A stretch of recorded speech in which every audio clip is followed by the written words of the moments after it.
So with social media being alive and well and a bunch of people and outlets who cannot wait to expose you about something you tried to hide or something you said in the past, you can't lie or run away from anything. And that's what these wrestlers are about to find out right here. This is called the WWE wrestlers who were caught in 4K. And for my fellow old heads, 4K does not mean a resolution and it doesn't mean $4,000. What that really means is that you got caught lying, you got caught doing something you ain't got no business doing. You basically got caught up. Now, before we get started, go ahead and hit that subscribe button and the bell next to it, and let's get into this video.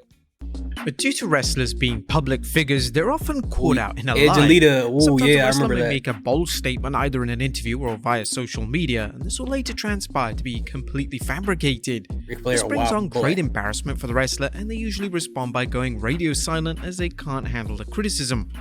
There are also times where fans have been forced to call out a wrestler for their hypocrisy. This wrestler once had principles and rules they've gotten back on months or years later, and more often than not, they can't even justify their own actions.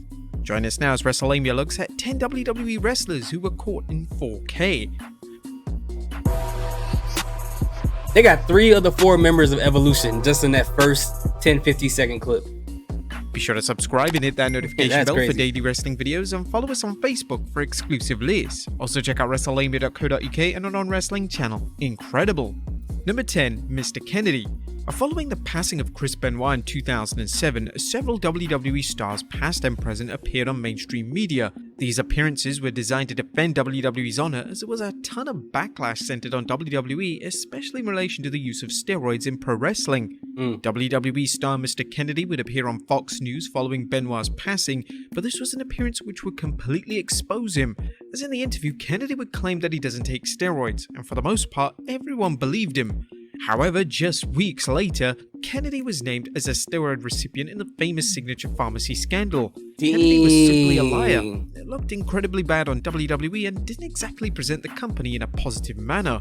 Number 9. Wow. Whoa. Okay. So with that situation, that is crazy because to sit there and lie. I guess maybe he was using steroids and didn't want WWE to know at the time, and he was kind of like asked to be on the show and was like, "Dang, I can't tell people I'm getting juiced. Like I can't tell them I'm juicing up." You know what I'm saying? And I remember watching this back then when this all happened, not the Mr. Kennedy thing, but the unfortunate situation with Chris Benoit. But when it comes to news outlets, I know I'm like grasping straws and I'm probably being tinfoil hat or whatever. My question is, just because he was a recipient of the steroids, does that necessarily mean that he used it? Right? And I know common sense tells you if he's receiving steroids, he's shooting up. And you know what? He's not collecting them like Pokemon cards and putting them to the side to try to trade steroid pills with people who ain't using it either. Especially back then, he had to be using it. But I want to see if there's like some type of statement where he's like, yeah, I apologize for using it, or something to show that he actually had steroids in the system. But I mean, he probably did it. And if you do it at some point, people are going to figure it out. Remember, Liver King, this does happen. All right. But anyways, let's go. Braun Strowman. Braun Strowman's WWE release in 2021 came as a massive surprise. Strowman was one of the top stars in WWE, but budget cuts resulted in WWE cutting ties with the former Universal Champion. Following his release, Strowman would state in several public interviews that he would not under any circumstances wrestle for any company outside of WWE. Naturally, Strowman quickly went back on his promise. Strowman would wrestle on several shows, but it was when Strowman eventually returned to WWE in 2022 where Strowman's lies were exposed. Upon his return, Strowman would be claiming in interviews that he kept his word and he didn't wrestle outside of WWE. Fans were quick to call out Strowman for this bizarre lie and the rewriting of his own career history. Number 8, Strowman for my guy. Your face is on the poster for another promotion as far as wrestling, and your government name is on the poster. What are you talking about? You never wrestled for anyone else. And you were in the arena where people can see you. I wonder if anyone actually confronted him and was like, have you ever wrestled? Was he like one of those guys that was like, no, that wasn't me. That wasn't me. Or were people too scared to confront him because of how big he is? Like, I don't know, man. I don't get it. I don't get it. Bizarre lie and the rewriting of his own career history. Number 8, Chris Jericho. The Capitol riots in 2021 revealed a number of wrestlers' political allegiances. In relation to Chris Jericho, he would claim that his wife wasn't present at the riot. However, fans were skeptical of Jericho's claims.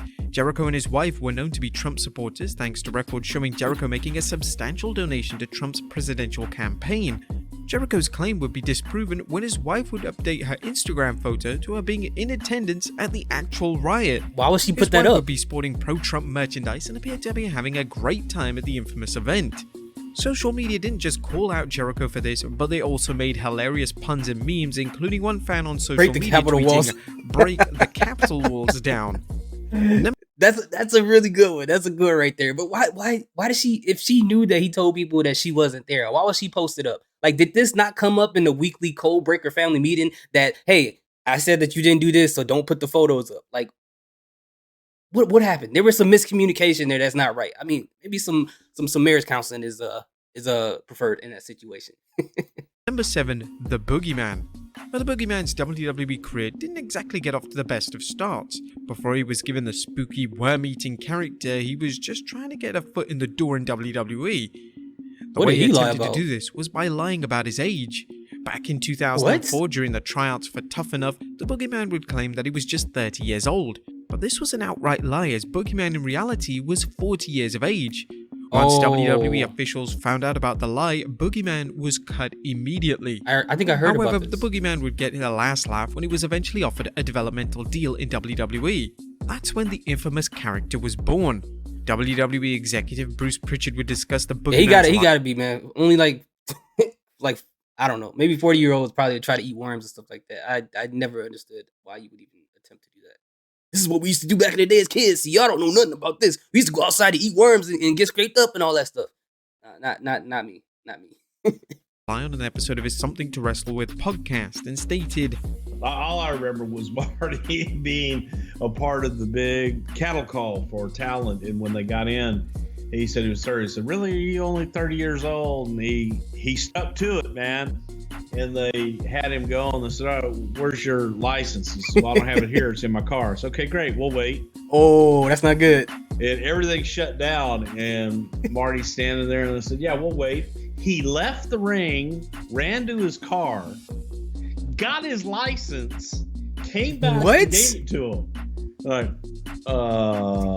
Marty, you're not 30 years old. He's like, number 6. That has got to be the boldest thing ever. It's like if someone asks you, like, hey, where's my $20 you owe me? I'm like, oh, I got it in the car. I don't have it with me. And I'm like, oh, I got to wait. I'll wait. And you thinking that they're in a rush to go somewhere, and they're like, no, I'll wait for my $20. And you know you don't have it. This guy was bold enough to lie about his age, then go to his car, get some license that shows that he's not 30, bring it back to the people who he just lied to, and expose himself. That is, I don't know if that's commendable. He shouldn't have lied in the first place, but I don't know what to think about that whole situation. I know if it was me, like, first of all, I wouldn't have lied about that in the first place, but I get it if it's an opportunity and people have to take it. I'm not demonizing him for that, but if I did lie about that and I had to go get my license, I'll have to, at that point, you already lied. You got to keep rolling with it. I'm going to come back and be like, hey, man, I left it at home. I got to go get my license. Okay, well, we'll wait. You can go home and get it. I'll drive home. I'm not coming back. You're not hearing from me ever again. But maybe by him being cooperative and going to get his license and bring it back, maybe it left a good, left a good taste in their mouth, which is a weird thing to say, or left, a good persona or whatever. I can't think of the word right now to them. So later on, when they brought him back for the development talent, they were like, okay, this guy's commendable. I know he lied, but at least he cooperated. He didn't cause any issues. So let's bring him back on. So maybe that could have changed his whole life if he would have just like drove home. Booker T. In the aftermath of Sasha Banks and Naomi walking out of WWE in May 2022, one of the wrestlers who was overly critical was WWE legend Booker T. Oh yeah, I remember that. Booker would claim that if he was in their position, he would have simply done his job and he wouldn't have broken WWE tradition. Now this was an interesting comment from Booker, but it showed complete hypocrisy. For some context, in 2009, when Booker was in TNA officials booked him to lose to Matt Morgan. Booker simply didn't like these creative plans and outright refused to lose to Morgan if the creative remained intact. Booker felt so disrespected that he decided to part ways with TNA. This is a similar situation to the one that Banks and Naomi were in, yet Booker simply ignored his own established history and looked like a total hypocrite in the process. Wow. Number 5, Shawn Michaels. Now, the Montreal Screwjob is one of the most well-known controversies in all of wrestling. Yes. When the Screwjob first went down on that fateful night in November 97, Shawn Michaels insisted to Bret Hart that he had nothing to do with the Screwjob. But in reality, HBK was heavily involved and influential in the decision to screw Hart on his last night in the company. The decision for HBK to portray an innocent pawn was that of Vince McMahon. According to HBK in his autobiography, McMahon wanted to take all the blame for the screwjob and wanted to avoid damaging HBK's reputation. However, HBK was notoriously a poor liar, and it didn't take long for Hart to find out the true extent of his involvement. Hart would have a ton of resentment towards HBK for the next 13 years. That was until the two reconciled in 2010 and have since worked together on several WWE related projects. Number 4. CM Punk. And one of the wrestlers who was quick to support Sasha Banks and Naomi walking out of WWE was CM Punk. Punk would praise the actions of Banks and Naomi in a number of interviews, but it was one tweet which led to a ton of controversy. Punk would tweet, "Doesn't matter if your opinion of your coworker is positive or negative, stand with them, because they'll do the same thing to you and you'll wish someone helped. Trust me, you're expendable. Together, you're unstoppable." Shortly after this tweet, AEW would turn to chaos as it was reported that MJF walked out of the company. Instead of sticking to his own principles, Punk went silent. Punk had nothing to say and ultimately sounded like the biggest hypocrite in the world. Additionally, Punk's comments about standing with his co-workers were examined when talent such as Miro and Andrade were tweeting their dissatisfaction with their AEW position, but yet again, Punk would fail to comment. Number 3. Ric Flair. Yeah, when you say something that vague, people can take that and twist it in whatever way that they want to. I mean, CM Punk, we all know that he loves controversy. He loves, I guess, some level of destruction. I was a fan of CM Punk when he was in WWE. He was like one of my favorite wrestler at the time he was there. But yeah, when you say stuff that's kind of vague, people are gonna be like, all right, well, we're gonna see what you're gonna do if you're gonna do exactly what you told other people to do in the past. But also, what you have to take into consideration is how close you were to these people, like MJF or Miro or whoever the case may be. That's all important too. But I guess. A WrestleMania 24 featured the in-ring retirement of Ric Flair. Flair, following his last match, would promise that he would never wrestle again, as he wanted to honor the legacy of the match with Shawn Michaels. However, just a few years after the WrestleMania encounter, Flair would be wrestling in TNA. These matches were poorly received and Flair was called out for going back on his word. Those matches were not good. Once his lackluster TNA run had come to an end, Flair would state that it's finally it. His in-ring days are officially over. But then in 2022, it was announced that Flair would be coming out of retirement for one more match. Flair would team with Andrade against the duo of Jay Lethal and Jeff Jarrett. This was billed as the last match of Flair, and Flair was adamant that this was the last hurrah. No, he said it was one just more. A few days after the match had taken place, Flair informed the media that he regretted saying it was going to be his last match, as he has a desire to wrestle again. Fans felt disrespected, but this was nothing new from Flair, as he's made a career out of fake retirements. Number 2, Hulk. Dude, when it gets to the point where your chops don't even look believable, it's time to hang up the boots. Like, you just gotta just think about your health, man. Like, even though it's great to see him alive and well and still kicking and things like that, the way he looked, especially at Raw 30, which, hopefully we all get to that point where we're old enough to actually look that way, or hopefully we look better, whatever way you want to take it. I don't want to see somebody who looked like that get back in the ring and try to wrestle again. It's just going to make me cringe. It's going to make me like concerned that something bad is going to happen to that person, But I'm just saying that was best for him. He's going to do whatever he wants at the end of the day. He don't know me. Whatever. Hulk Hogan. A Hulk Hogan can be called several unflattering terms, with the latter perhaps being the most common. Hogan has made a number of unusual claims throughout his life, and a strong portion of them use have been steroids, brother. disproven. Take for instance the time he claimed that he was supposed to star in the 2008 hit movie The Wrestler. When Hogan first revealed this, fans took it with a grain of salt, as Hogan's acting ability was certainly questionable.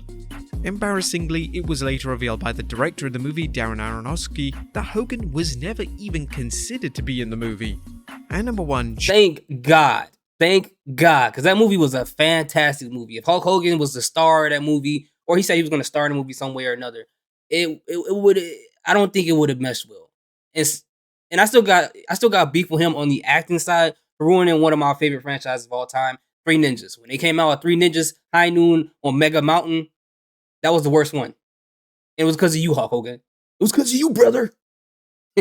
John Cena. Now, the issues between Cena and The Rock that were presented on TV in 2011 what is Cena and about? 2012 were very much real. The Rock took issue with comments Cena had made to the UK media. Cena had stated that The Rock is a hypocrite for claiming he loves WWE and wrestling in general, but then distancing himself completely and going off to Hollywood. Yeah. The Rock believed that this presented him in a bad light. It was one of the reasons The Rock decided to work a program with Cena. However, in recent years, Cena has done the exact same thing he initially criticized The Rock for. Cena has left WWE behind and is now a full-time Hollywood megastar. Cena has starred in several hit movies such as Fast and Furious, and even his own HBO Max show. In Cena's defense, he's discussed his hypocrisy at length, and he's revealed how sorry he is for his initial claims, and he realizes how stupid they sound in hindsight. But they have it for— But it's just crap, hold on. It's he did Uncle Howdy. He is a hypocrite about that. That's why sometimes you can't. I understand that he was passionate about wrestling when he made that statement, but it's like as you get older and stuff like that, it's like a kid making a statement about a decision that parents make. Let's say, I can't believe they got divorced. I thought you guys love each other forever. Why would you guys get divorced? It's a terrible idea. And then as you get older and you start to understand relationships, you understand what mature decisions are between people and what type of decisions make more sense than the others, regardless. And if you care about the other person, maybe they had to make this decision. Then you will realize, oh, okay, I guess I get where they're coming from now. So he kind of made an immature statement, but I guess it is hypocritical. I don't hold that against him as much as I would hold the others against the other people. And it's not because it's John Cena. It's just that he just was saying it from a place of passion. But he was a hypocrite. But anyways, was there any one of them that were not listed on this list? Let me know in the comment section. If people got more information about the whole Mr. Kennedy situation, that is a pretty crazy situation right there. But anyways, thank you guys so much for watching. If you have other videos, countdown videos, wrestling videos that aren't like fully copywritten with a whole bunch of music on there that I can't upload on my page, let me know in the comment section. Thank you guys so much for watching. Salute, peace. Have an amazing day.